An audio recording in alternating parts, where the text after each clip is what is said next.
Magandang umaga po sa inyong lahat. Magandang gabi sa ating mga kapatiran sa atin sa Pilipinas. Ang bumubuo po ng gawain ito na Church of God in Christ Jesus ay kayo pong lahat ay aming inaanyayahan na makipag-isa sa aming gawain ito. At nawa sa pakikinig ng magandang balita na ipapahayag ni Brother Albert ay magkaroon tayo ng magandang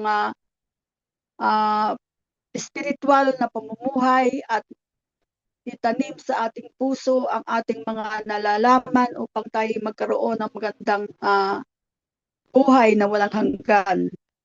Tatawagin ko na po ang aking kapatid na si Sister Merly sa opening prayer.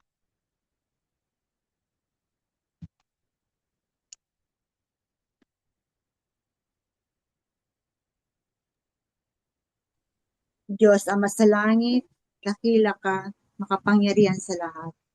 Pinupuri ka namin, pinasasalamatan, Panginoon, sa lahat po ng iyong pinagkakalob sa amin sa araw-araw, sa lahat po ng aming mga natatanggap sa inyo, Panginoon, maliit man o malaki, maraming pong salamat. Salamat po sa inyong buhay na pinagkalob niyo sa amin, Panginoon, na hanggang sa ngayon nananatili po kami dito sa ibabaw ng mundo. Maraming po salamat, Panginoon. Nawa, Panginoon, talasan niyo po, Panginoon, ang aming pag-iisip. Buksan niyo po ang aming puso na makarinig po kami palagi ng iyong banal na salita, Panginoon, na ito po ay maging sandigan namin, gabay sa aming pamumuhay sa araw-araw, Panginoon. Lawakan niyo po, Panginoon, ang aming pananampalataya sa inyo, Panginoon, dahil kayo lang po ang aming Diyos na buhay. Maraming salamat po, Panginoon, at sa lahat ng mga may partisipasyon dito sa aming gawain. I-bless niyo po siya, Panginoon. Lahat po kami dito ng mga nakikinig sa iyo. Panginoon, hipuin niyo po ang bawat isa sa amin na kami po ay manatili sa inyo, Panginoon, sa lahat po ng aming pagdadaanan sa buhay, Panginoon. Gabayan niyo po kami. At patawad po sa lahat po ng aming mga pagkakamali sa araw-araw dahil kayo po ang Diyos na mapagpatawad, Panginoon. Lahat po ng ito, Panginoon, ay itinataas namin sa iyo sa pangalan ni Jesus. Amen.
Psalm chapter 1, verses 1 to 6.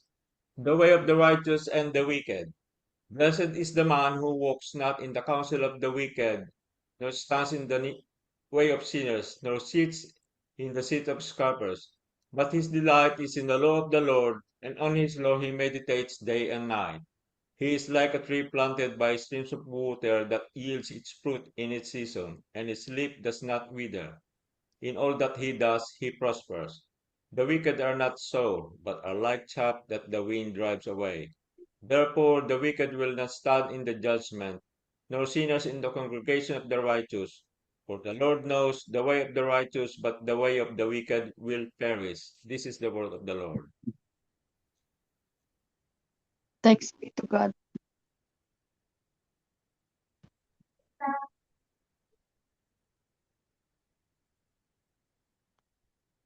At ngayon naman po ating tatawagin si Brother Randy sa kanyang papahayag ng ah, magandang balita na ayon sa kanyang takbo ng kanyang buhay.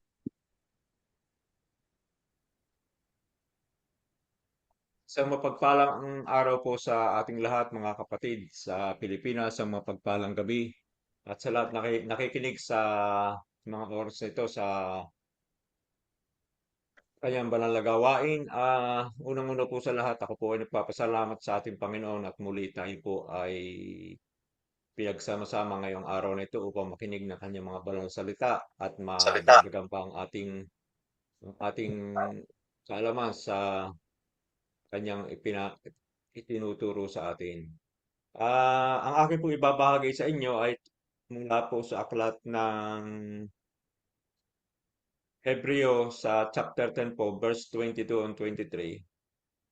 Tayo'y magsilapit na may tapat na puso sa lubos na pananampalataya na, na ang ating mga puso na winisikan mula sa isang masamang budhi, mahugasan ang ating katawan ng dalisay na tubig, ng ating ingatang matibay ang pagkakakilala ng ating pag-asa upang huwag mag-alinlangan sapagkat tapat ang nangako. Dito po sa aking binasa, sa akin pong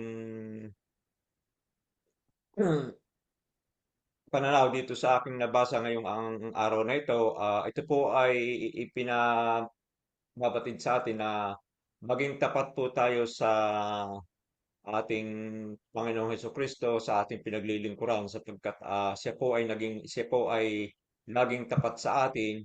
Ang ating pong pananampalataya ay tayo po ay maging tapat na manampalataya sa Kanya na iwasan po natin yung pagkakasala sapagkat siya po yung kaisa-isang anak na ipinagdala ng ating Diyos Ama dito sa lupa upang tayo ay maligtas sa kasalanan at sa pagiging tapat po natin, wala, sa pagiging tapat po natin sa Kanya ay doon po tayo maaakay sa kaligtasan. Ah, Kahit saan po, kagaya po ng sa aking sarili, ang natutunan ko po dito sa mga aral ng Panginoon na dapat po kahit ano po yung ating ginagawa upang tayo po makaiwas sa kasalanan, lagi po nating isama ang ating Panginoong Hesukristo sa kung ano man po yung ating mga ginagawa, kung ano man po kung saan man po tayo naroroon para makaiwas po tayo sa kasalanan lalo dito sa daigdig na ito, marami po mga tukso sa ating kapaligiran, sa ating mga nakakasama.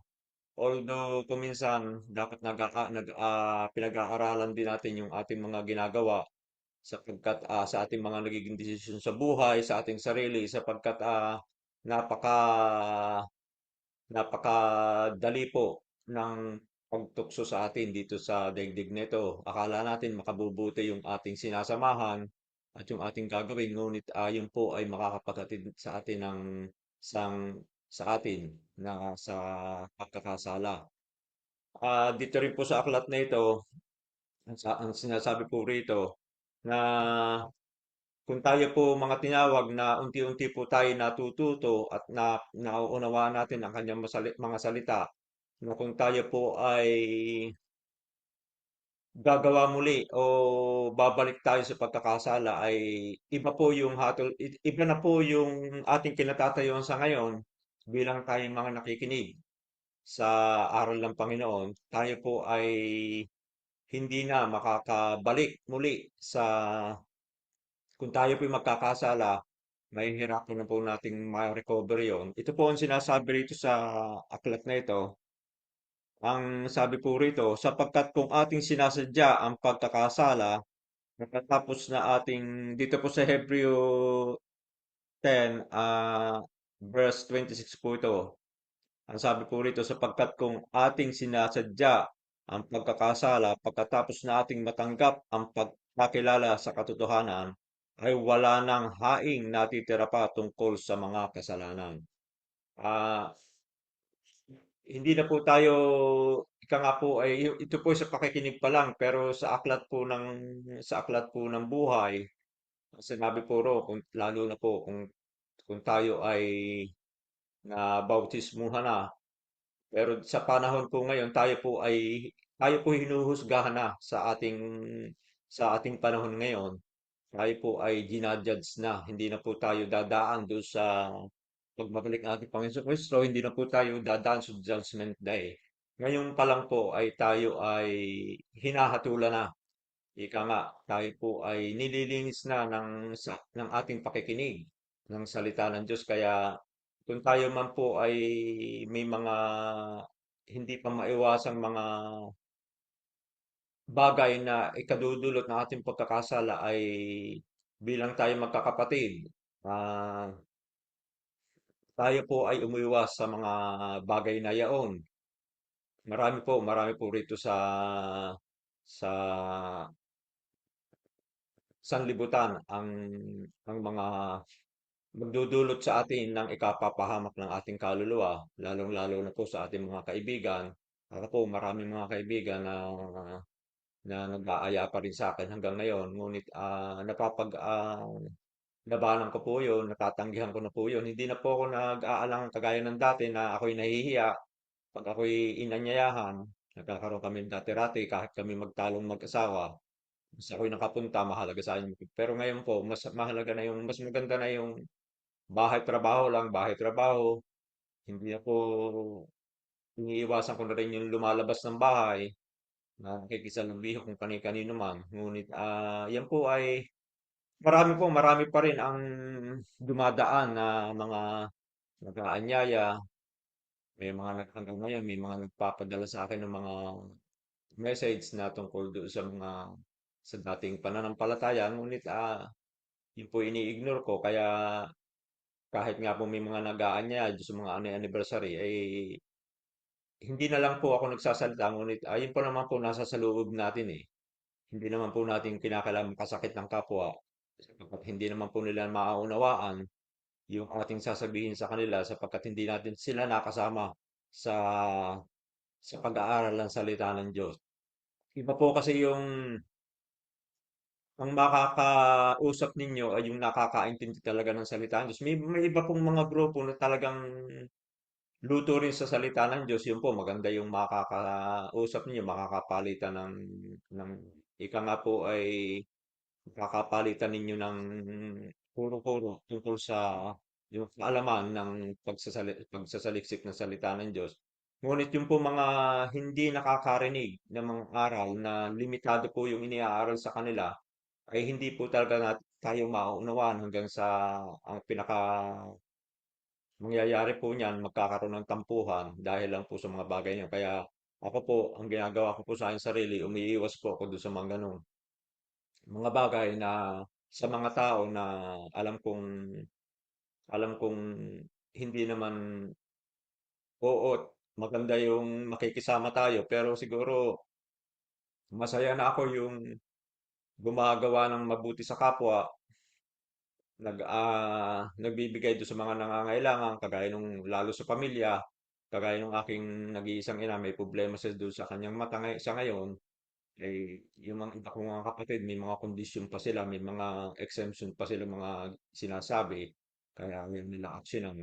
Ngunit ako po bilang magulang, kasi utos po ng Panginoon yun na tayo ay gumalang sa ating magulang. Bilang paggalang, hindi ko naman po siya matiis, kaya kahit paano ay sinusuportahan ko po siya kung anong kanyang pangangailangan sa ngayon sa pa-check up ng kanyang mata.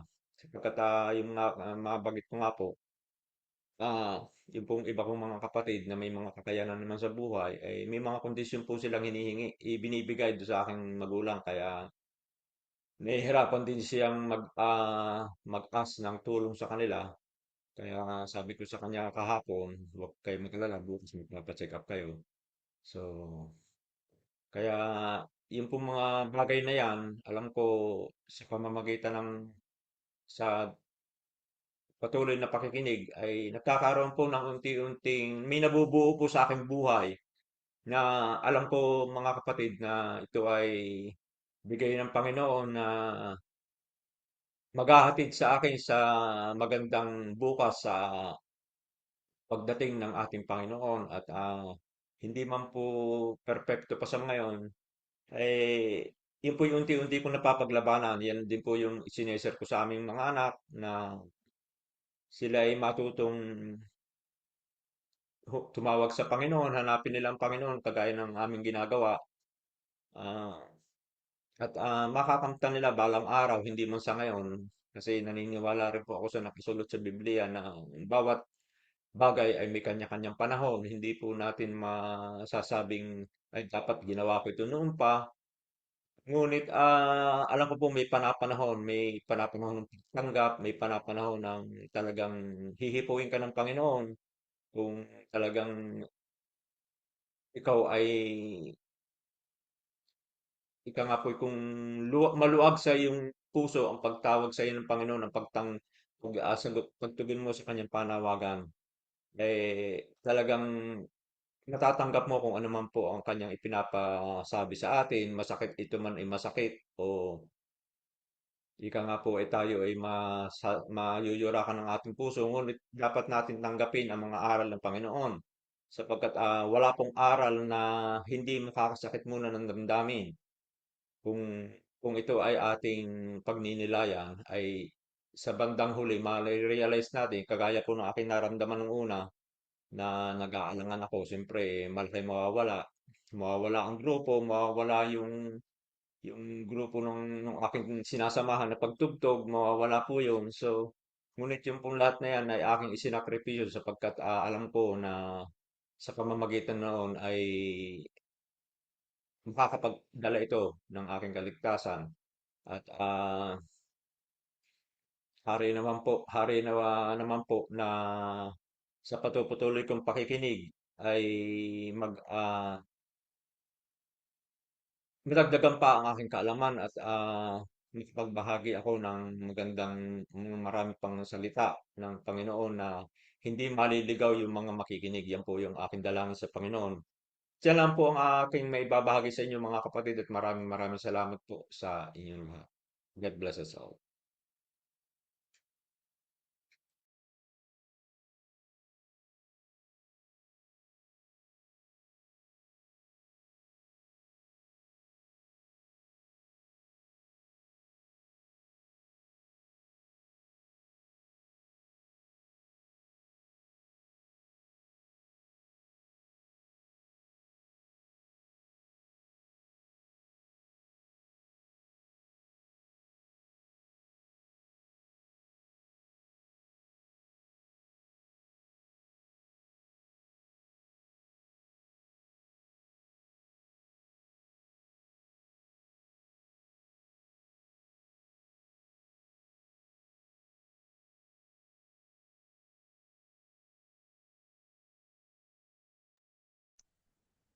At ngayon naman po ating tatawagin si Brother Albert sa kanyang magandang balitang ipagkakaloob sa ating lahat na ayon sa kanyang ah, malawak na pagkakaalam sa magandang balitang ipinagkaloob ni Brother Randy sa kanyang pag-IT.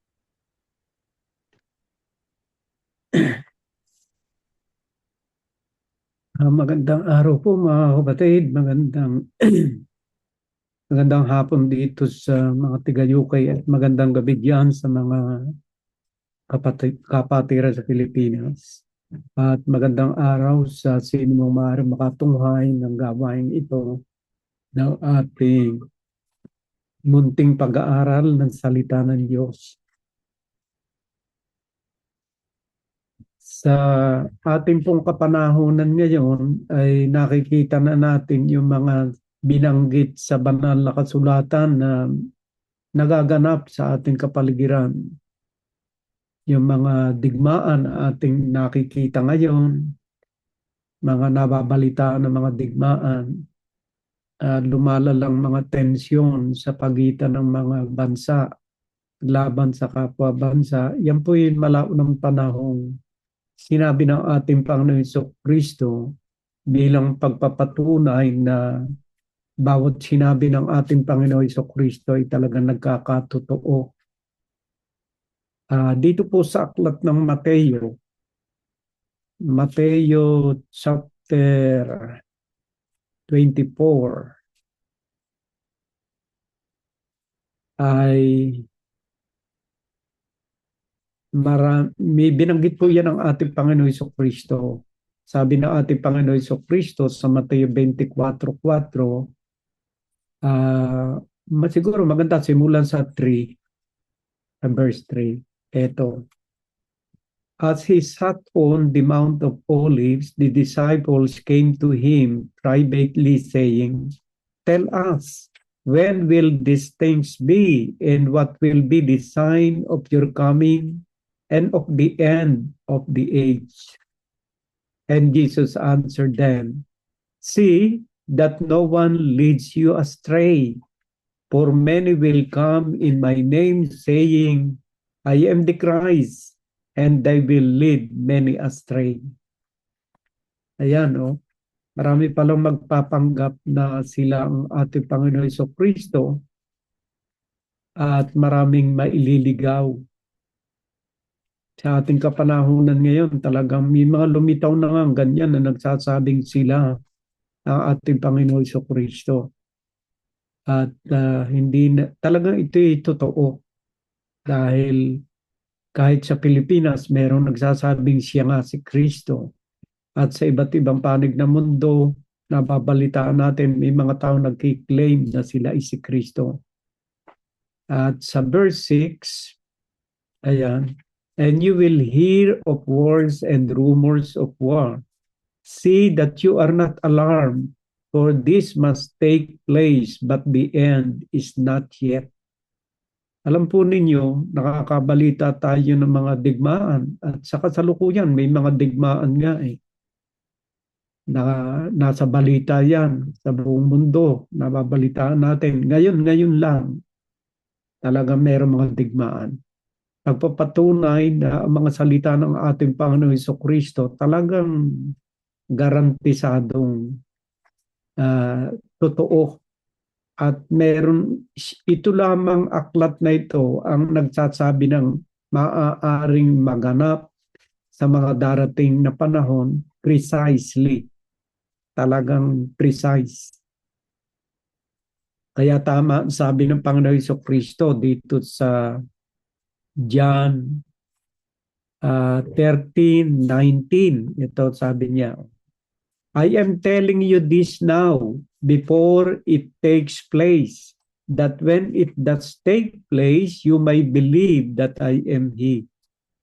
So talagang mayroong mga prophetic na salita ang ating Panginoon Jesucristo at iyan na nga itong binabasa natin ito sa Matthew 24, ayan, from verse 3, Matthew 24, from verse 3 tayo nagsimula. Yan, Ayan. Verse 5, for many will come in my name saying, I am the Christ. Yan, totoo yan. And you will hear of wars and rumors of wars. See that you are not alarmed, for this must take place, but the end is not yet. So hindi pala kung nakarinig tayo ng digmaan ay sasabihin ng iba katapusan na ng mundo. Hindi. Kasi sinabi ng Panginoon, but the end is not yet. So kahit may mga digmaan, hindi pa pala yun ang katapusan. Sabi ng iba, pag nagdigmaan daw ng mga missile, kasi sinasabi ng iba, 4 na beses na kayang pasabugin ng mga missile na nakaimbak ng US, Russia, at iba't iba pang mga mayamang bansa ang mundo. 4 times na kayang pasabugin. Pero hindi natin paniniwalaan yon sapagkat sinabi ng Panginoon Jesucristo, but the end is not yet. Hindi ko mo nagyera, katapusan na. Yan. Pero magaganap ang yera at nagaganap na nga po yan. Kaya sa verse 7, for nation will rise against nation and kingdom against kingdom, and there will be famines and earthquakes in various places. Ito po talaga sigurado nagaganap. Yung paglalaban ng kaharian sa kaharian, ng bansa sa bansa, ng taggutom, ng mga lindol sa iba't ibang parte ng mundo. Katunayan sa statistic may mga 300 tremors na nagaganap daily sa buong mundo. All these are but the beginning of birth pains. So lahat ng ito nagbubunga ng paghihirap. Gera, taggutom, earthquakes, mga lindol na yan at mga bagyo ay nagbubunga ng mga paghihirap ng tao. Ayan. At maging doon sa mga lingkod ng Panginoon, sinabi rin niya, then they will deliver you up to tribulation and put you to death. And you will be hated by all nations for my name's sake. And then many will fall away and betray one another and hate one another. Sa verse 11, and many false prophets will arise and lead many astray. O itong mga false prophet na ito, marami pala ito. Hindi ko alam, baka kasali ako. And many false prophets will arise. Sino ba yung false prophet? Yung mga false prophet, yung mga nagbibigay ng kanilang mga paliwanag sa Biblia at sa kanilang sariling isip. Jeremiah chapter 23 verse 16. Ayan. Basahin natin yung Jeremiah chapter 23 verse 16. Ayan. That says the Lord of hosts, do not listen to the word of the prophet who prophesy to you, filling you with vain hope. They speak vision of their own mind, not from the mouth of the Lord. So ito pala mga false prophet na ito ay nagre-rely sila sa kanilang vision, ng kanilang isipan at hindi galing sa salita ng Diyos. So beware of them. Mag-ingat tayo sa ganon kasi parang binobola na lang tayo nitong mga taong ito They say continually to those who despise the word of the Lord, it shall be well with you. Kasi yung iba naman hindi naman gusto yung salita ng Diyos. Ang gusto nila yung parang binobola sila ng preacher. Pagpapalain kayo. Itaas ninyo mga ganito. Nagaganap naman yun. Sinasamahan talaga ng himala rin ng kabila. Pero hindi galing sa salita ng Diyos. It shall be well with you, and to everyone who stubbornly follows his own heart, they say, no disaster shall come upon you. Alam naman ninyo mga listener, gusto nila yung mga pabor sa kanila, yung mga naririnig. Kahit nakatakot-takot na bisyo yung nakikinig. Hindi, pagpapalain kayo. Itaas nyo yung inyong mga ganito at pagpapalain kayo ng Diyos. Samantala sa Biblia, wala namang itinataas yung ating Panginoon Jesucristo kahit ang mga apostoles hindi naman nagpataas na iba't ibang mga bagay sa Diyos. Pero mayroong mga gawain ngayon na itaas ninyo at pagpapalain. mas pagpapalain tayo kung salita ng Diyos ang ating pinakikinggan. So my dear brothers and sisters, balik nga ulit tayo, baka mapalayo na naman ako. 24:11 na tayo. And many false prophets will arise and lead many astray. Ay, paano natin makikilala itong mga false prophet na ito? Ayan, dito po sa aklat ng Mika. Nasaan ba yung Mika? Ito, chapter 3, verse 11. Ayan. Ito po, false prophet ito. Sinabi sa aklat ng Mika o Maika ba ito? Mika, chapter 3, verse 11. Its head give judgment for a bribe. Its priest teach for a prize.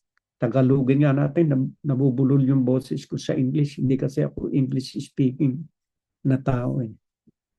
Ito, sa aklat po ng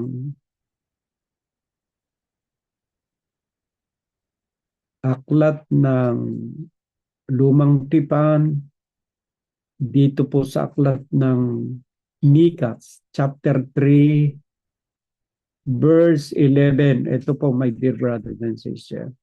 Ang mga pangulo niya ay nagsisihatol dahil sa suhol, at ang mga saserdote niya ay nagtuturo dahil sa upa, at ang mga propeta niya ay nanganghuhula dahil sa salapi. Gayon may sila'y sasandal sa Panginoon at mga agsasabi, hindi baga ang Panginoon ay nasa gitna natin, walang kasamaang darating sa atin. So yan ang mga vain hope na ipinapangako ng ibang mga nangangaral. Kahit na alam ng preacher na nakasubasub sa kasalanan yung kanyang tinuturuan, okay lang. Pagpapalain kayo ng Diyos. Hindi po ganun ang propeta ng Diyos. Kasi ang propeta ng Diyos ay not respecter of ng tao. Hindi namimili ng tao. Maging sino ka man, sasabihin ng propeta ko noon dapat na sabihin. Pero itong mga false prophet, itong ginagawa. Ang mga pangulo niya ay nagsisihatol dahil sa suhol, ang mga saserdote niya ay nangagtuturo dahil sa upa, at ang mga propeta niya ay nanganghuhula dahil sa salapi. Gayon man sila'y sasandal sa Panginoon at mga nagsasabing hindi baga ang Panginoon ay nasa gitna natin, walang kasamaang darating sa atin. Ang isang palatandaan ng mga false prophet na ito ay meron silang upa. May bayad yung kanilang mga pangangaral. Sa ating kapanahunan ngayon, napakaraming may bayad. Pag nagsalita yung preacher, 3,000. Ay ako matagal na nagsasalita, wala naman akong tinatanggap na 3,000, my dear brothers and sisters. Gayunman, walang ganang makinig ang tao sa akin. Bakit? Ay kasi mas gusto nila yung nagbabayad sila kaysa hindi binabayaran. So, ngayon, dahil sa ganito ang ginagawa ng mga false prophet na ito, ganito ngayon na nangyayari. Dito sa aklat ng Jeremiah. Jeremiah chapter 5, verse 22. Ito po sinasabi, ganito yung mga false prophet eh. Ayan, ito.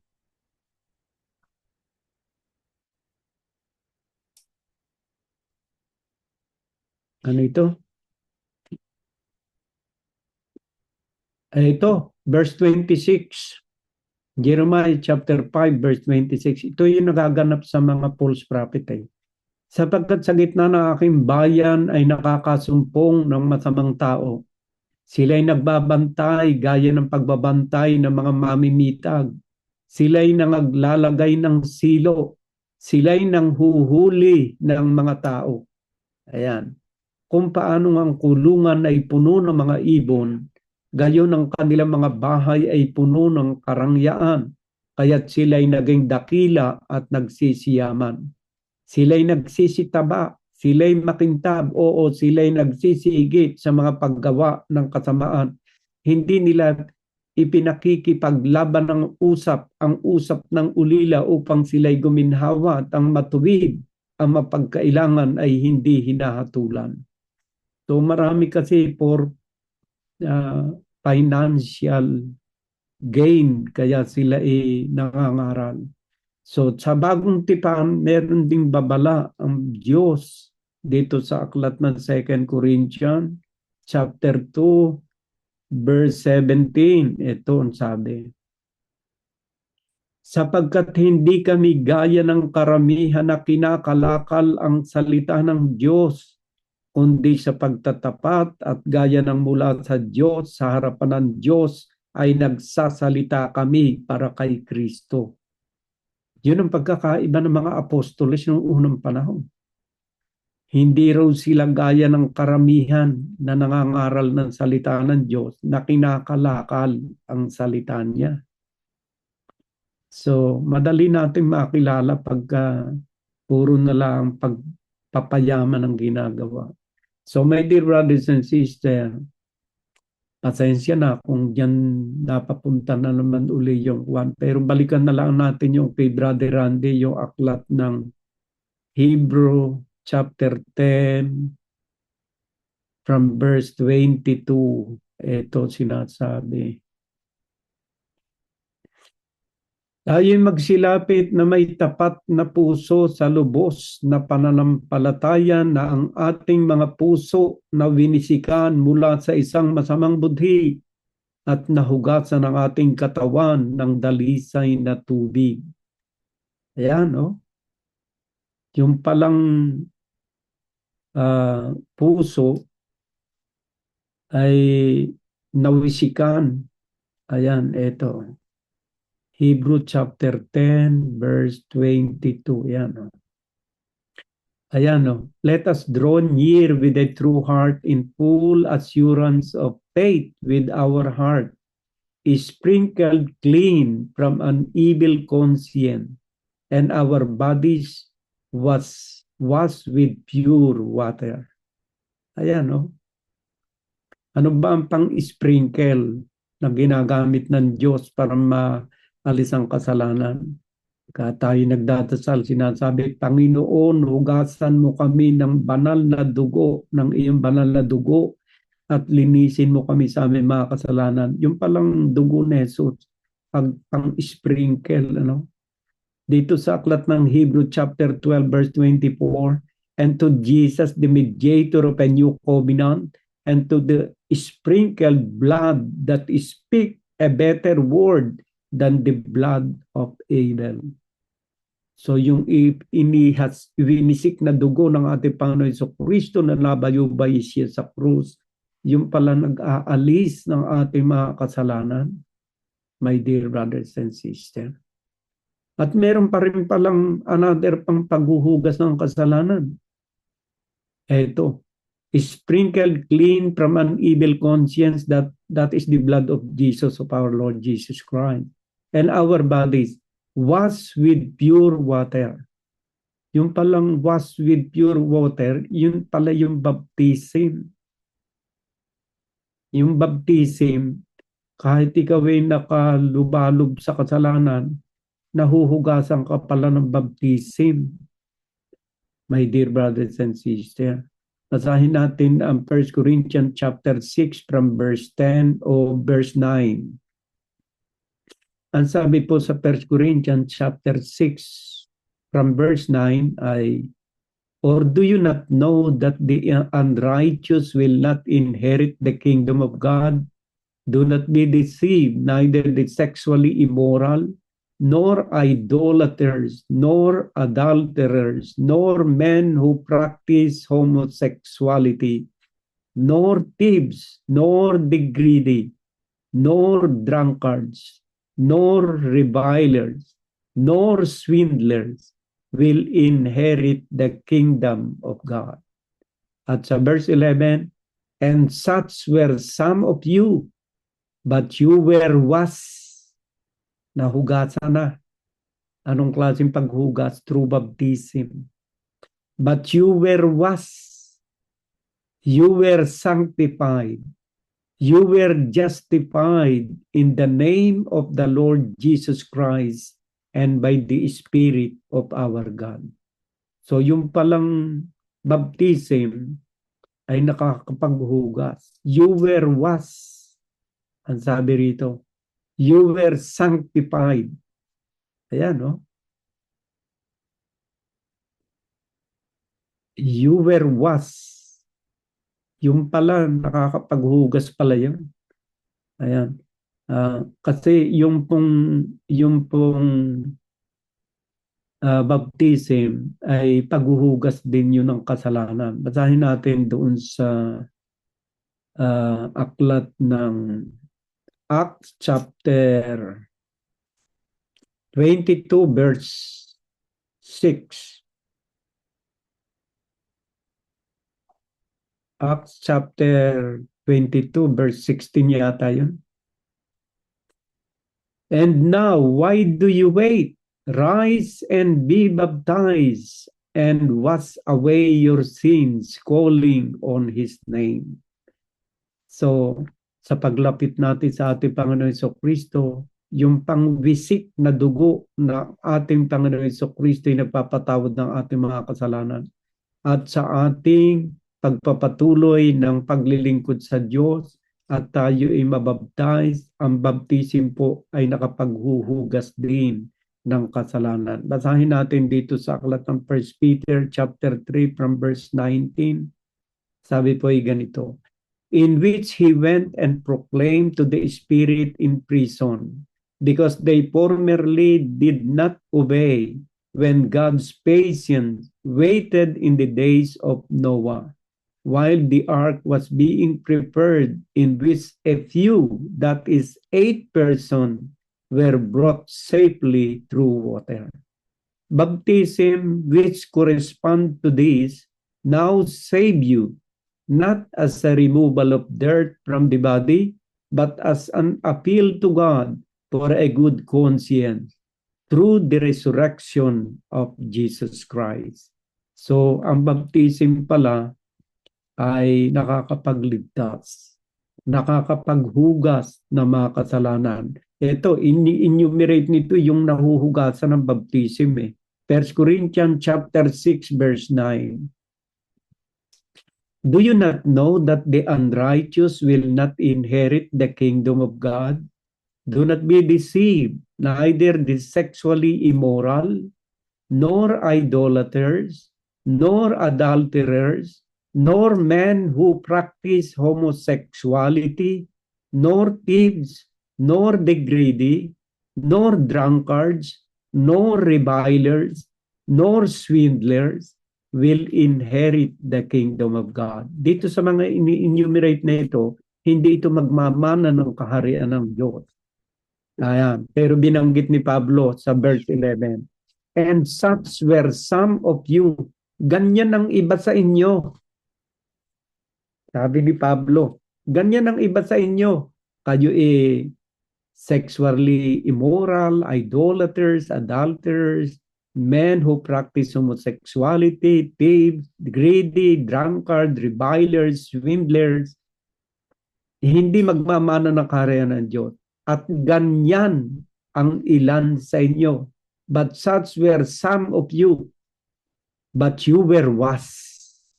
So yung wash dito, baptism. But you were washed. Kayo'y nahugasan na through baptism. You were sanctified. You were justified in the name of the Lord Jesus Christ and by the Spirit of God. Ngayon, kung ikaw ay nabaptize na, na-sanctified ka na, nabaptize ka na, nakarinig ka ng salita ng Diyos. Sabi ni Brother Randy doon sa Hebrew chapter 10 verse 26, itinaas niya yung kanyang aiting binasa. Hebrew chapter 10 verse 26. Ayan. For if we go on sinning deliberately, pag ikaw pala inabaptize na, nalinis ka na ng salita ng Diyos. Sinadya mo pa rin na magkasala. Iba po kasi yung deliberately, yung sinasadya. kaysa aksidenteng nagawa mo. Kaya meron sa Catholic na sinasabing, ano yun? Venial sin. Merong mortal sin. Yung venial sin, hindi mo sinasadya. Yung mortal sin, alam mo nang sinabi na ng Diyos na huwag kang sasamba sa Diyos-Diyosan, ginagawa mo pa rin, nagiging mortal sin. Kasi talagang deliberately ini-ignore mo ang kanyang salita. So, doon tayo nagkakasala ng mortal sin. At yung mortal sin, walang kapatawaran yon, my dear brothers and sisters. Or if we go on sinning deliberately, kaya deliberately, alam mo na, pero ginawa mo pa rin. After receiving the knowledge of the truth, pagkatapos na narinig mo na yung aral, huwag kang makikiapid, huwag kang magnanakaw, ginawa mo pa rin, ay nakakasala ka na ng mortal. There no longer remain a sacrifice for sin. Wala na raw kapatawaran yon kasi minsan lang namatay ang ating Panginoon Jesucristo. Ayan, hindi mo na uli, parang ipinapako mo na muli yung Panginoon Jesucristo pag ginawa mo yun. At sa verse 27, but a fearful expectation of judgment. Maghintay ka na lang sa judgment day. Sisingilin ka ng Diyos doon. And a fury of fire that will consume the adversary. Anyone who has set aside the law of Moses dies without mercy on the evidence of the 2 or 3 witnesses. How much worse punishment do you think will be deserved by the one who has trampled underfoot the Son of God and has profaned the blood of the covenant by which he was sanctified and has outraged the Spirit of grace. So dapat tayo be careful na, my dear brothers and sisters. Habang tayo'y nililinis ng salita ng Diyos, napapakinggan na natin yung mga bagay na ipinagbabawal niya, ay huwag na tayong uulit pa uling gawain yung mga bagay na yon. Kasi pag ginawa natin pa rin yung mga bagay na yon, ay masama po kasi yun eh. May masamang implikasyon yon. Ganito po mangyayari. 2 Pedro 2:20. Ito po sinasabi. For if after they have escaped the defilement of the world through the knowledge of our Lord, may alam ka na sa mga salita ng Diyos. Huwag kang makikiapid, huwag kang magnanakaw, huwag kang maglalasing, huwag kang mag-iisip na masama. Ibigin mo ang Panginoon Diyos ng buong isip. Ibig sabihin, pag natutokso ang isipan mo na mag-isip na masama sa iyong kapwa, mag-isip ng pakikiapid, iyo ka agad isuko sa Panginoon. Ayan. Through the knowledge of our Lord and Savior Jesus Christ, they are again entangled in them and overcome. Kapag ginawa mo na uli yon, pagkatapos na marinig mo ang mga salita ng Diyos, the last state has become worse for them than the first. Mas masama pala ang katayuan mo kaysa sa nung una. For it would have been better for them never to have known the way of righteousness than after knowing it to turn back from the holy commandment delivered to them. Ayan. Mas mabuti pa raw na hindi natin nalaman yung aral ng salita ng Diyos kaysa pagkatapos na malaman mo ay tinalikuran mo ang salita ng Diyos. Mas mabuti pa nga yung iba, hindi na nakasapi sa gawain. Hindi na sila nakabahagi ng gawain. Kaysa pagkatapos na makarinig ng salita ng Diyos, saka naman sila umalis. Ay ang kanilang tinatalikuran, hindi naman ako. Hindi yung salita ng Diyos. Ayan. Mabigat po kasi yun eh. Kasi may salita ang ating Panginoon Jesucristo roon. Yan. Pero ito, ituloy natin sa 22. What the true proverb says has happen to them. The dog returns to its own vomit, and the sow, after watching herself, return to wallow in the mire. So para pala nagiging aso tayo. Ano po ba yung aso? Yung aso, sumuka, kinakain uli. Yun namang baboy, kahit paliguan mo, kalinis-linis na, ay yun yung pag pinakawalan mo, babalik uli yun sa putikan. Parang ganoon ang nagiging itsura ng isang tao na pagkatapos na hugasan ng salita ng Diyos, ay muli kang babalik doon sa paggawa ng masama. Mas mabuti pa ngang hindi ka nakarinig ng salita ng Diyos kaysa pagkatapos mo makarinig, tahasang iyong kukontrahin sa iyong buhay. Lalo nang mas mabigat ang pagkakasala naman. So basahin pa rin natin doon sa aklat ng Hebrew chapter 6. Chapter 6 ba yun? Verse 4. For it is impossible in the case of those who once been enlightened, who have tasted the heavenly gift, and have shared the Holy Spirit. Imposible pala pagka ikaw ay Tagalogin nga natin itong parteng ito. Hebrew chapter 6. Ayan. Sapagkat tungkol sa mga minsang naliwanagan at nakalasap ng kaloob ng kalangitan at mga nakabahagi ng Espiritu Santo at nakalasap ng mabuting salita ng Diyos at ng mga kapangyarihan ng panahong darating at saka nahiwalay sa Diyos, ay di maaaring baguhin silang muli sa pagsisisi.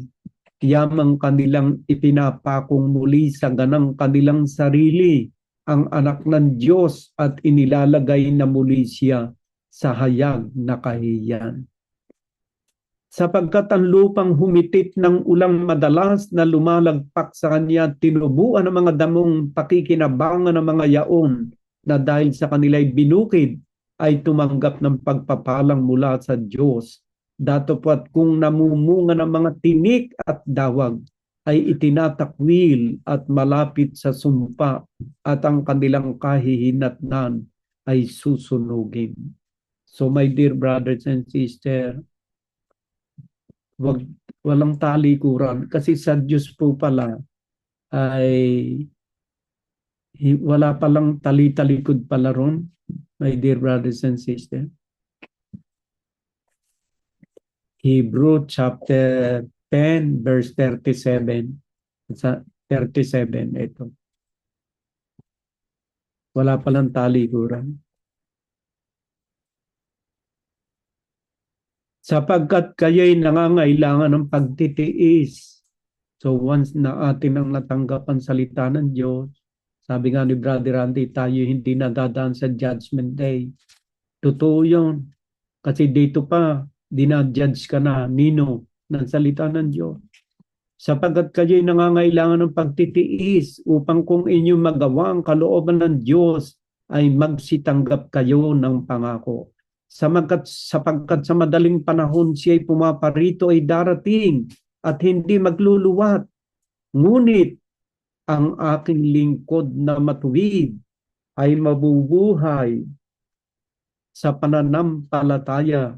At kung siya'y umurong, merong word dito, my dear brothers and sisters, kapag umurong, ayan, ngunit ang aking lingkod na matuwid ay mabubuhay sa pananampalataya. Ibig sabihin, yung lahat ng salita ng Diyos na inyong napapakinggan, walang urong, lahat ay patsulong. Dapat ikay mamuhay ayon doon sa kanyang mga aral at utos. Pero may babala, at kung siya ay umurong, ay hindi kalulugdan ng aking kaluluwa. Hindi malulugod ang Diyos kapag ikaw ay umurong. So, habang tayo pala'y naririto, laging pasulong, my dear brothers and sisters. Ngunit tayo'y hindi doon sa mga nagsisibalik sa kapahamakan.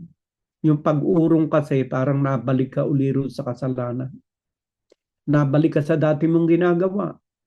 Sa halip na ikay magpatuloy, magbagong buhay, manatili sa salita ng Diyos, huwag magsusugal, huwag mambababae, huwag papatay, huwag mag-iisip na masama, maglingkod ka, mahalin mo iyong kapwa, gumawa ka na mabuti sa iyong kapwa, lahat pasulong, my dear brothers and sisters. Pero kung ikaw ay umurong at ang hanapin mo muli yung mga dati mong pinaggagawang masama, hindi nalulugod ang kaluluwa ng Diyos sa iyo. Pero sa verse 39, ngunit tayo'y hindi doon sa mga nagsisibalik sa kapahamakan, kundi doon sa mga may pananampalataya sa ikaliligtas ng kaluluwa. So my dear brothers and sisters, ang susi ng tunay na karunungan, pagkatakot sa Diyos. Ang mga salita ng Diyos ay makapangyarihan na dapat katakutan. Pag iniutos ng Diyos, hindi siya nagsisinungaling kasi siya ay Diyos na imposibleng magsinungaling. Titus chapter 1 verse 2.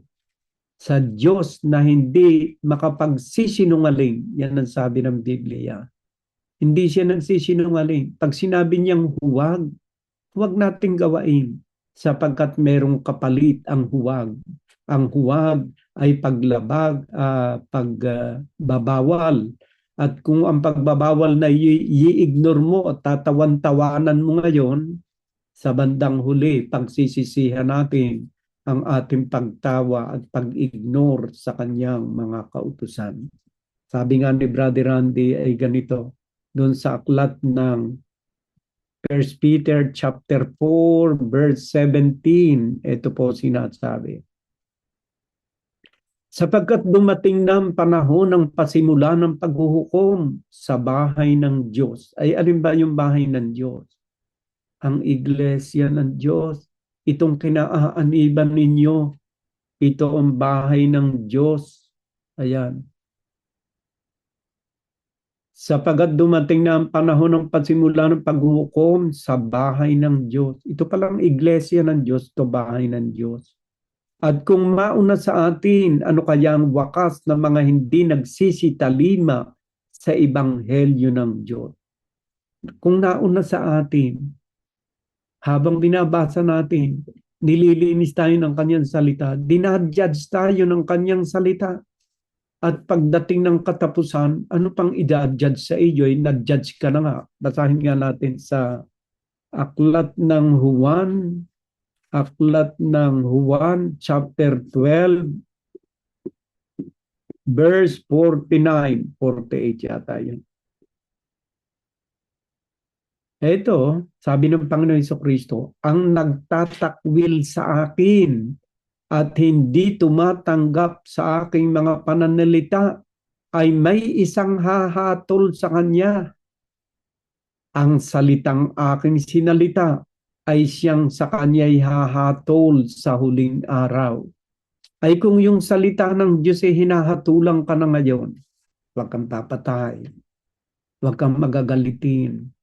Kasi yung galit, yan daw ay namamahay sa sinapupunan ng anong tawag na? Ng pool o ng mangmang. Yan, ang Biblia may sabi noon, huwag kang makikiapid, huwag kang mag-isip na masama. So lahat ng mga utos ng Diyos, ayan, hatol yan sa bawat isa sa atin. Nililinis na nga tayo ng salita niya. Basahin nga natin doon sa 1 chapter 15. Ayan, verse 3. Kayo'y malilinis na sa pamamagitan ng salita na sa inyo'y aking sinalita. So sa madaling salita, yung palang salita ng Panginoon Jesucristo, panlinis. So maaaring kung wala kang espiritu ng Diyos na nasa sa iyong pagkatao, parang baliwala lang sa iyo. Parang sinabi ng Diyos ay ganito huwag kang papatay lilipad na kaagad yun sa kabilang tenga mo. Pero hindi, my dear brothers and sisters, bawat utos at salita ng Diyos, may kapangyarihan yan. May kapangyarihang baguhin ang iyong buhay. At hindi lang kapangyarihan na baguhin na iyong buhay. Kung hindi maaari pag inignore mo yan, ay nakakatakot sa Judgment Day. Kasi yan din ang iyahatol sa atin. Ang mga binabasa nating salitang ito ng Diyos ay yan din ang panghatol niya sa bawat isa sa atin. Mas maigi na yung maaga ay tayo hinahatulan na ng kanyang salita upang pagdating ng Judgment Day ay hindi na tayo hahatulan kasi nilinis na nga tayo ng kanyang salita. Maaring marinig mo na lang sa Panginoon, o mga anak ko, doon na kayo sa kabila. Bakit? Ay nilinis na nga kayo ng aking mga salita. Hindi ka na dadaan sa Judgment Day dahil nilinis ka na, doon ka na sa kabila. Bakit? Nilinis ka na ng mga salita ng Diyos. Kasi ang salita ng Diyos, makapangyarihan yan, my dear brothers and sisters. So basahin pa rin natin, ano ba yung ating, ayan, kayo'y malilinis na sa pamamagitan ng salita na sa inyo'y aking sinalita. John chapter 15 verse 3. Kayo'y manatili sa akin at ako'y sa inyo, gaya ng sanga na di makapagbunga sa kanyang sarili, maliban na nakakabit sa puno. Gaya din naman kayo, maliban na kayo'y manatili sa akin. At sa verse 5, ako ang puno ng ubas, kayo mga sanga, ang nananatili sa akin, at ako'y sa kanya ay siya nagbubunga ng marami. Sapagkat kung kayo'y hiwalay sa akin, ay wala kayong magagawa. Huwag kayong hihiwalay, my dear brothers and sisters. Laging pasulong. Huwag uurong. Kasi pag kayo'y umurong, nakakaawa naman ang kasasapitan natin sa bandang huli. Huwag kayong uurong. Tungkol naman sa pakikisama sa mga kapatiran, my dear brothers and sisters. Mayroong mga taong kahit na mapakiapid, magnanakaw, ay hindi naman ipinagbabawal ng Diyos na pakisamahan. Pero merong ang Diyos ipinagbabawal sa mga taong nasa loob ng iglesia niya na pakisamahan. Ito, babasahin ko sa inyo, my dear brothers and sisters, ipinagbabawal ng Diyos na pakisamahan natin. Dito sa aklat ng 1 Corinthians chapter 5 verse 9 and the following. Ayan, ito, my dear brothers and sisters. Ayan, verse 9. Isinulat ko sa inyo sa aking sulat na huwag kayong makisama sa mga mapakiapid. O yung pala, bilin, huwag daw pakisamahan yung gano'n. Tunay nga, hindi ang ibig sabihin ay sa mga mapakiapid sa sanlibutan ito o sa mga masasakim at sa mga manlulupig o sa mga mananamba sa Diyos-Diyusan, sapagkat kung gayo'y kinakailangan magsialis kayo sa sanlibutan, ay hindi pala naman yun ang pinaiiwasan eh. Hindi pala yun ang pinaiiwasan, yung mga mapakiapid na ito, mga masasakim, mga manlulupig, mananamba sa Diyos-Diyusan. Ang sabi ni Pablo, sapagkat kung kayo'y hindi makikisama sa kanila, ay kailangan umalis na kayo sa sanlibutan ito. Ay hindi ka naman makakaya. Pag umalis ka sa sanlibutan ito, di patay na. Paglabas mo, talaga nangaglita na yung mga mapakiapid, mananamba sa Diyos-Diyusan. Ay sino pa ang pinaiiwasan ng Diyos? Sa verse 11, ito. Datapwat sinusulatan ko nga kayo. Ayan ang sulat ni San Pablo. Na huwag kayong makisama sa kanino mang tinatawag na kapatid. Pag-brother pala ito. Kung siya'y mapakiapid, o masakim, brother nga, napaka mapakiapid at masakim pala ito. O mananamba sa Diyos-Diyusan, o mapagtungayaw, mahilig makipagtalo, o manglalasing, o manlulupig, sa gayoy huwag man lamang kayong makisalo. Ay sino ba ang pinaiiwasan? Yung nasa labas? O yung nasa loob ng iglesia na gumagawa pa rin ng mga ganitong bagay? Ayan, my dear brothers and sisters, yun ang pinalalayuan. Sapagkat ano sa akin, sa verse 12, sapagkat ano sa akin ang humatol na nangasa labas, sa mga nangasa labas. Ay ang iglesia pala ng Diyos hindi humahatol sa nasa labas ng iglesia niya. Hindi baga kayo nagsisihatol sa hindi baga kayo nagsisihatol sa mga nasa loob? Yung nasa loob pala ang dapat mong iwasan, ang dapat mong hatulan. Yung nasa loob, pa-brother-brother pa mapakiapid naman. Pa-brother-brother pa mananamba naman pala sa Diyos-Diyusan. Tinatawag na kapatid sabi. Sapagkat ano sa akin na humatol sa nangasa labas. Hindi baga kayo nagsisihatol sa nangasa loob. Yung nasa loob pa lang hinahatulan. Ayan. Datapwat sa nangasa labas ay Diyos ang humahatol. Alisin nga ninyo sa inyo ang masamang tao. So ipinatitiwalang. Pagka pala sa loob ng iglesia pangitang-pangita meron testigong 2 o 3 na nagsasabing mapakiapid, sumasamba sa Diyos-Diyusan. Yung pala ipinatitiwalang. My dear brothers and sisters, yung nasa loob. Pero yung nasa labas na iglesia, wala tayong karapatang humatol doon. Ano kung sumasamba siya sa Diyos-Diyusan, di pa naman siya nakakarinig ng salita ng Diyos. Ay ikaw na nakarinig ng salita ng Diyos, sumasamba ka sa Diyos-Diyusan, paano yun? Kaya yung nasa labas, hindi pinahahatulan sapagkat hindi sila nakakarinig pa ng salita ng Diyos. Kagaya sa gawain sa Buckingham. Hindi naman itinuturo sa kanila ang ganitong aral. Ano natin sila hahatulan? Hindi pa nga nila narinig ang aral na ito. Puro na lang mga pagpapala, kayo itaas ninyo ang inyong kuwan at pagpapalain kayo, mga ganun lang ang naririnig. Paikot-ikot na lang ang preaching nila na ganun. Hindi itinuturo na sa bawat paggawa ng masama may kapalit na kahatulan. So dapat tayo magkaroon ng pagtitiyaga at pagtitiis sa kanila. Bakit? Sila rin baka pag nakarinig ng salita ng Diyos ay magbago ng kanilang buhay at ng pananaw. Sa mga Katoliko, hindi naman itinuturo ng ganito. Paano mo naman sila mahahatulan? Hindi naman itinuturo ng pare ang ganitong pagtuturo ng salita ng Diyos. Paano mo sila hahatulan? I-consider natin silang nasa labas. Pero wala tayong karapatang humatol sa labas.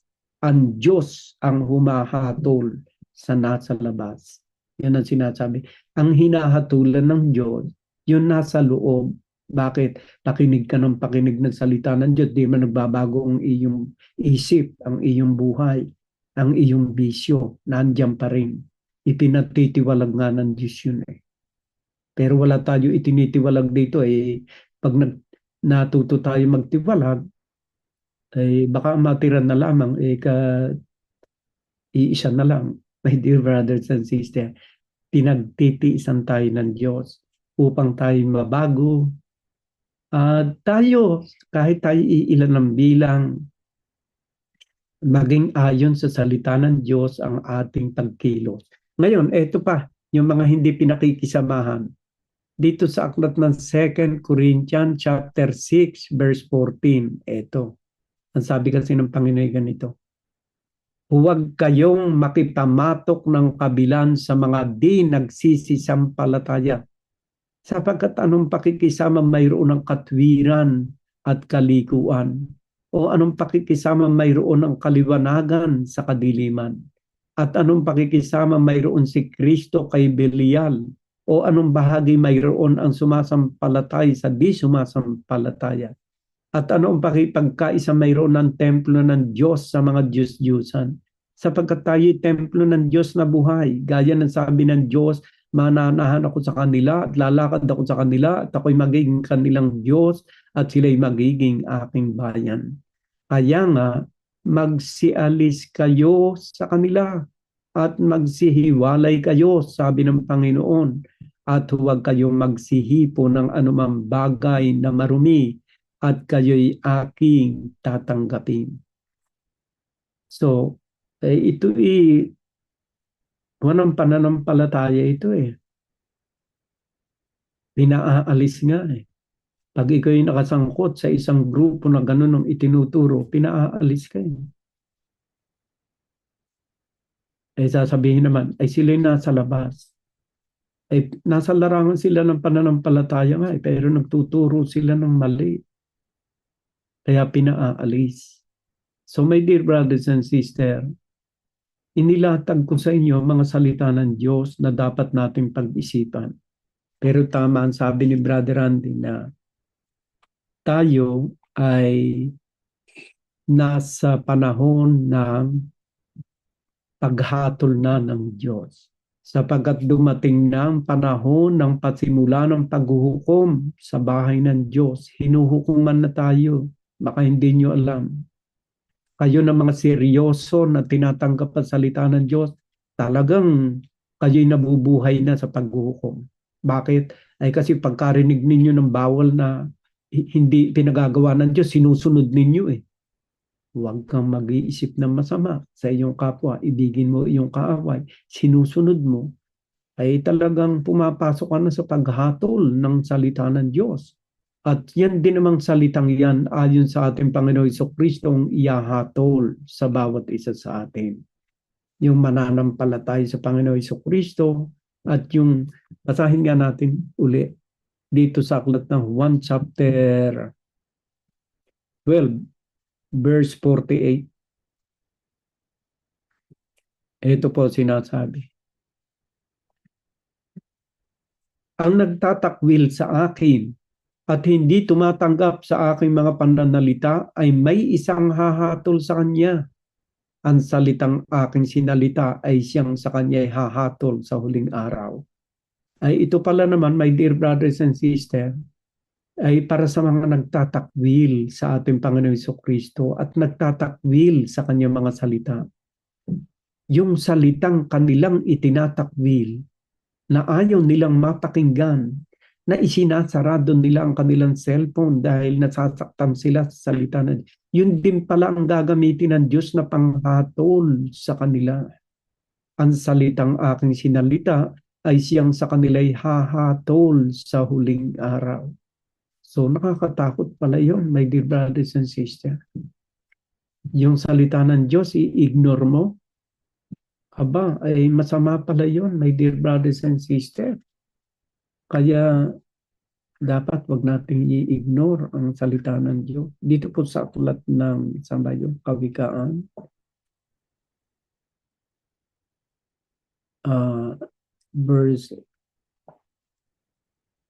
verse 9, Kawikaan chapter 28, verse 9.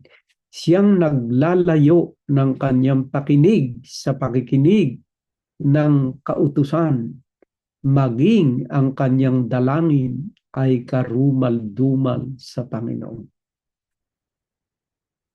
Gusto kasi lang ng tao, hihiling, ayaw namang makinig. Ay kung ang tenga niya inilalayo bago pagdating ng prayer request, saka lang siya dadating sa gawain. Sa panahon ng gawain, pinapahayag ang salita ng Diyos, wala. Nung nagtataas na ng prayer request, taimtim na nagdadasal. Ayan, siyang naglalayo ng kanyang pakinig sa pakikinig ng kautusan. Maging ang kanyang dalangin ay karumal-dumal. So dapat pala nakikinig ka bago ikaw ay nananalangin, nakikinggan ka ng Diyos. Basahin natin ulit. Basahin natin sa Bagong Tipan. John chapter 3 verse 22. 1 John chapter 3 verse 22. Tagalog ang binabasa ko para anumang ating hingin ay tinatanggap natin sa Kanya. Bakit? sapagkat tinutupad natin ang kanyang mga utos at ginagawa natin ang mga bagay na kalugod-lugod sa kanyang paningin. Ay yung pala naman ang talagang nakakatiyak na tatanggap ng mga hinihiling natin sa prayer eh. Anumang ating hingin ay tinatanggap natin sa Kanya. Bakit? Sapagkat tinutupad natin ang Kanyang mga utos at ginagawa natin ang mga bagay na kalugod-lugod sa Kanyang paningin. So kung ang lahat ng ating ginagawa ay ayon sa pagsunod sa kalooban ng Diyos, ang ginagawa natin yun ay nakakalugod sa paningin ng Diyos, aba ay nakatitiyak tayo na anuman ang ating hilingin ay kanyang pakikinggan at ipagkakaloob sa bawat isa sa atin. My dear brothers and sisters, ang Diyos ay hindi nagtatangi. Maging sino ka man, hindi nagtatangi. Ako po'y natindig sa inyong harapan, my dear brothers and sisters. Nakaupo pala ako. Sa inyong harapan, my dear brothers and sisters, ay ganito po sabi ng Biblia my dear brothers and sisters, dito sa aklat ng 1 Timothy chapter 1 verse 10, ito.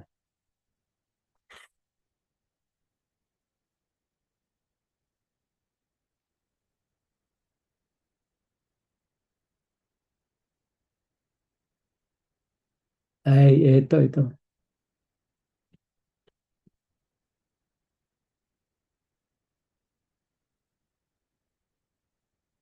Teka. Hindi pala ito.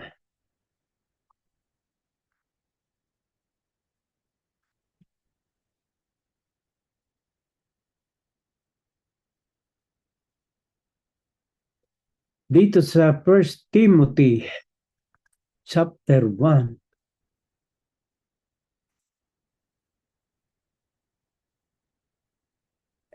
Ito. Hindi po pala Galatia chapter 1. Ito, my dear brothers and sisters. Sorry.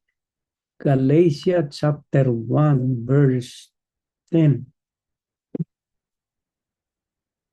Sapagkat ako bagay nang hihikayat ngayon sa mga tao o sa Diyos? O ako bagay nagsisikap na magbigay lugod sa mga tao? Kung ako'y nagbibigay lugod pa sa mga tao, ay hindi ako magiging alipin ni Kristo. Ayan. Alam po ninyo, hindi naman ako kaya nagsasalita sa inyong harapan para magbigay lugod sa kahit na sino. Ang gusto ko kasing palugurin ay ang Diyos na siya nagsusugo sa akin ng kanyang mga banal na salita. Wala sa akin yung bagay na mga pakinabang, my dear brothers and sisters. Wala sa akin yung mga pakinabang. Sana maraming mag-views dito sa atin sa YouTube. Kasi may bayad na YouTube pag marami ang viewer. My dear brothers and sisters. May bayad doon sa nagpo-post nito. My dear. Yun siguro, kung maraming viewer tayo, yun.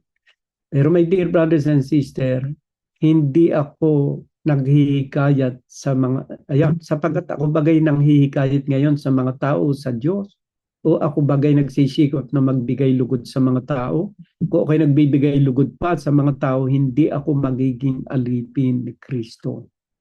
So my dear brothers and sisters, hindi ang ating layunin ay pasayahin, kasi meron mga nagpipreach, gusto tawanan ng tawanan, kasaya-saya.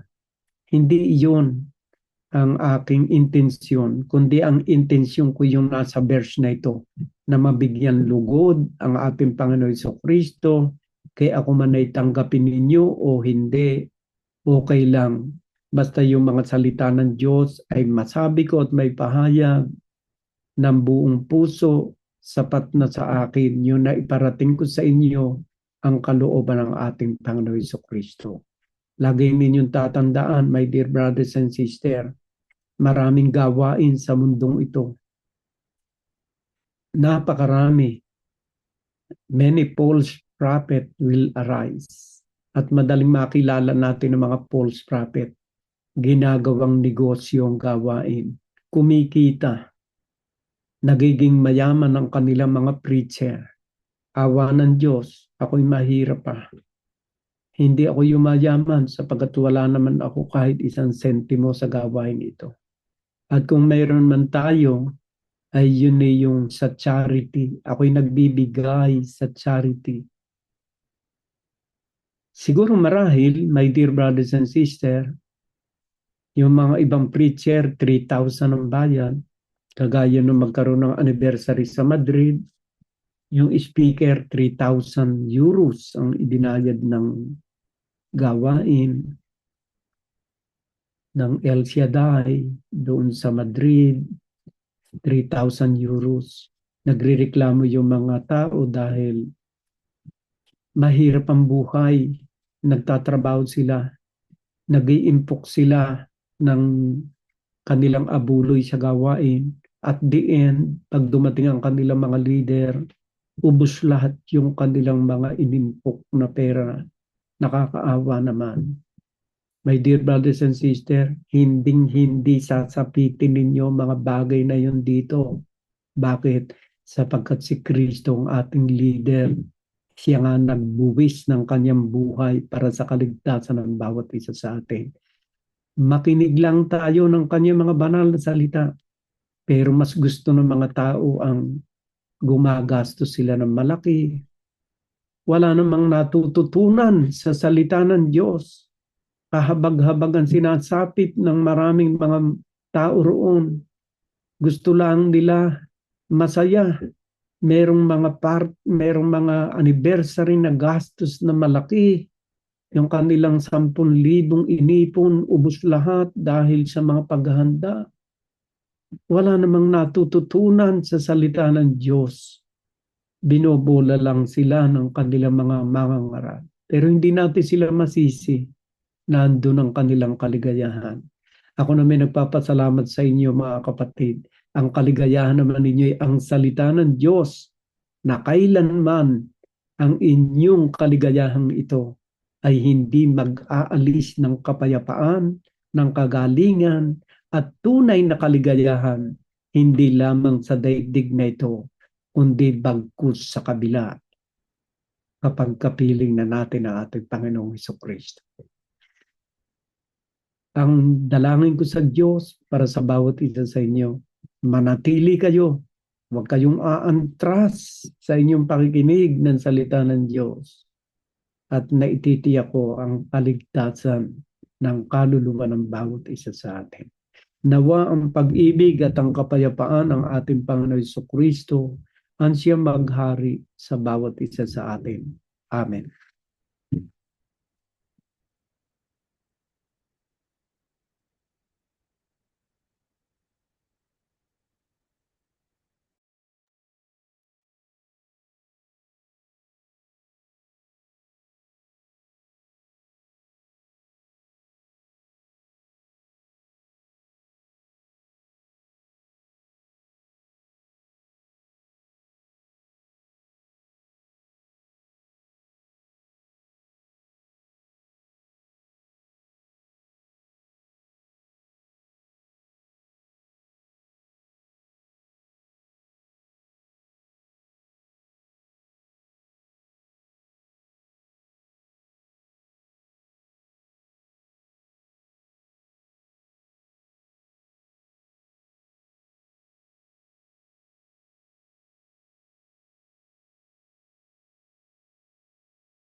Closing prayer na Brother Randy.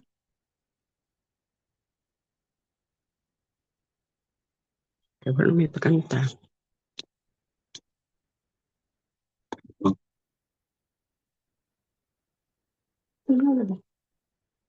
Maraming salamat po, Panginoon.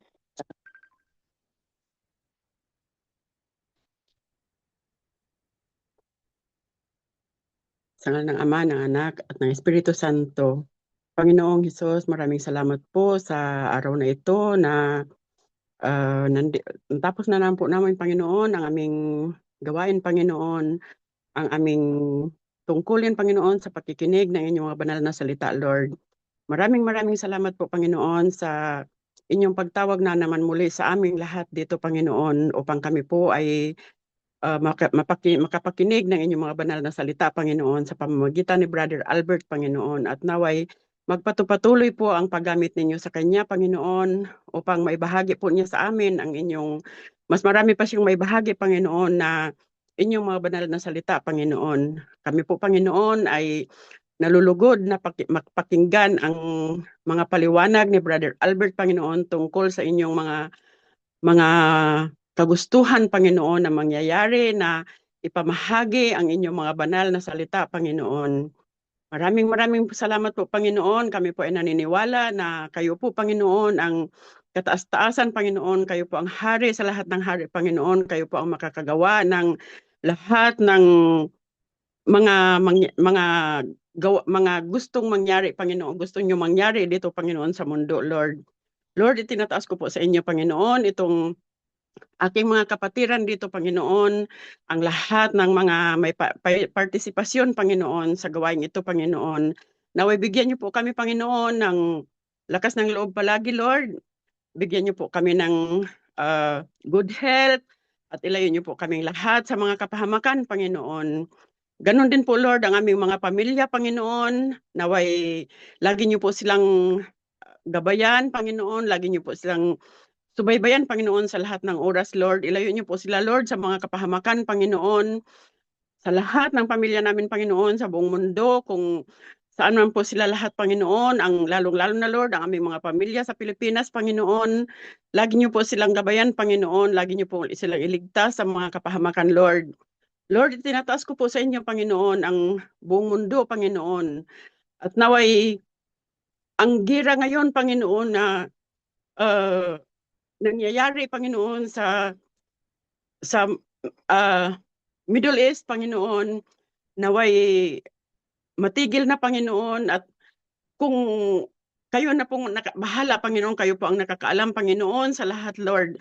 Alam po namin, Lord, talagang mangyayari iyon dahil nandyan po sa kasulatan, Panginoon, nandyan po sa ipinasulat ninyo noon sa mga apostolis ninyo, Panginoon. Kaya naway patigilin nyo na po, Panginoon, at naway ligtas lahat ang mga, lalo na, Lord, ang aming mga kababayan, Panginoon. Naway ligtas silang lahat, Panginoon, at ang iba pang mga tao, Panginoon, ang mga inosente, Panginoon, ang mga bata, ang mga matatanda, Panginoon. Naway maligtas sila, Panginoon. Naway walang mangyayari sa kanila, Panginoon, na masama, Lord. Hindi lang po, Lord, ang mga Pilipino ang aming ipinagdadasal, Panginoon. Ang lahat po ng mga tao, Panginoon, na nasasalanta ng gira ngayon, Panginoon. Alam po namin, Lord, na ngayon ang kanilang banal na buwan, Panginoon. Huwag niyo pong hayaan, Panginoon, na marami ang mangyayari sa kanila, Panginoon. May mangyayari sa kanila, Lord. Itinataas ko rin po sa inyo, Panginoon, ang lahat ng mga may karamdaman sa oras na ito, Panginoon, ang lahat ng mga nagugutom, Panginoon. Ilayo niyo po silang hayaan, Lord, na magutom, Panginoon. Huwag niyo pong hayaan, Panginoon, na manghihina po, Panginoon, ang kanilang paniniwala, Panginoon. Lagi niyo po silang gabayan, Panginoon, at itinataas ko rin po, Panginoon, itong lugar, Panginoon, naming kinatutungtungan, Panginoon, naway hindi po ito madadamay sa mga ngayon, Panginoon. Huwag niyo pong hayaan, Panginoon, na mangyayari po, Panginoon, ang lahat ng inyong, Panginoon. Kayo po, Panginoon, ang nakakaalam ng lahat, Lord. Kayo po ang aming Diyos na buhay, Panginoon. Lord, itinataas ko rin po sa inyo, Panginoon, ang aming bansang Pilipinas, Panginoon. Naway lagi nyo rin po silang gabayan at proteksyon ng Panginoon, ang aming presidente na namumuno, Panginoon, sa aming bansa, Panginoon. Huwag niyo pong pabayaan, Lord, ang lahat ng mga kasamahan nila, Panginoon, lahat ng mga namumuno sa aming bansa, Lord. Naway Huwag niyo po silang pabayaan, Lord, upang mapatakbo po nila ng maayos, Panginoon, ang aming bansa, Panginoon. At muli po, Panginoon, hinihiling ko sa inyo ang kaguluhan ngayon na nagaganap, Panginoon, naway matigil na po, Panginoon. Maraming salamat po, Panginoon. Naway lagi niyo po kaming gabayan, Panginoon, at proteksyonan. At sa lahat ng oras, Panginoon, at naway patuloy niyo po kaming tawagin, Panginoon. Patuloy niyo po kaming ang aming Church of God in Christ Jesus, Panginoon, naway magpatuloy, Panginoon, at sisikapin po namin, Panginoon, na marami pa kaming mayayaya, Panginoon, na mga kaluluwa upang makinig ng inyong mga banal na salita, Lord. Maraming salamat po, Panginoon, sa inyong kabutihan sa amin, Panginoon, sa walang sawa ninyong pagmamahal, Lord. Maraming salamat po. In Jesus' mighty name I pray. Amen.